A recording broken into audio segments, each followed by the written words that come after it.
okay? When you have defective formation, there's three issues. One, is it a de jure corporation? Number two, is it de facto? If it's neither, number three, can we use corporation by estoppel? Now think estoppel in terms of contract law to prevent somebody from denying what they are, okay? Now, the language that we use for de jure or de jure corporation, the language we use is called substantial compliance, okay? Take a look at the bolded term on page 3. It says full compliance meets the formalities, substantial compliance is sufficient. A de jure corporation arises when there's been a substantial compliance with all of the mandatory conditions preceding to incorporation. It means you pretty well are a corporation for all purposes. And the rationale is if there was a minor screw up, okay, let's say, for example, you filed the articles and what you did is you spelled the name of the corporation incorrectly. All right, so technically what? You're not a valid corporation. You are under corporate law. Because what they say is if you substantially complied with all corporate formalities, misspelling the name is not going to be grounds to disregard the corporate entity. So if you're a creditor and you're saying, oh, they misspelled their name and therefore they're not a valid corporation, that's wrong. That doesn't work that way because this is called an equity defense. If you hold yourself out as a corporation and you have shareholders, et cetera, just because you misspell the name when you file the articles is not going to mean we don't have limited liability.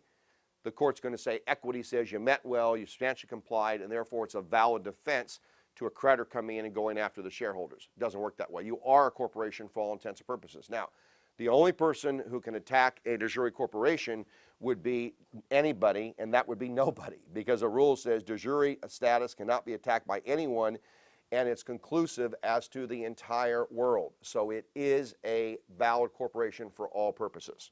Now, that's a little easy, so I say testable issue. When a court becomes insolvent, creditors may attempt to hold shareholders, officers, and directors liable if it can be found there was a defect. Well, they may try to assume, but what's the defense on the exam? The defense is going to be we are a what? We are a de jure corporation, and therefore we have a valid defense. We are not liable. Now, the second issue you have on page number 3 is called a de facto corporation. Notice the language changes. It's bolded for you on page 3. It's called colorable compliance. It's called colorable compliance.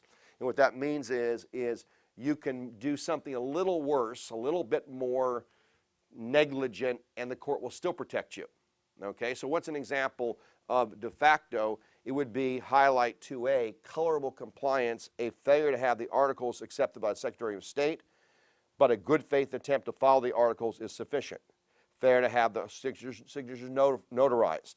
Attorney fails to follow the articles. Now this is highlight that because that's what you're going to get on the exam. So let's say that Mark and I decide that we're going to incorporate our business. Okay, we're going to call it Mark Co. And we hire an attorney to go out and file the articles with the Secretary of State, and the attorney negligently fails to file the articles on time. But Mark and I don't know that. We go out and act if we're a corporation. We act in good faith. We have no knowledge. If we're sued by a creditor, they're arguing, oh, this is not a corporation, it's de facto. Guess what? We have a defense.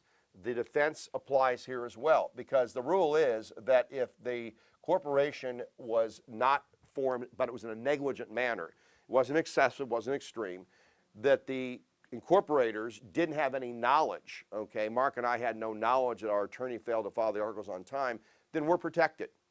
We are a corporation. And that means creditors cannot come in and hold us individually liable. So these are equity defenses, fairness, to protect shareholders when there's been a minor screw up.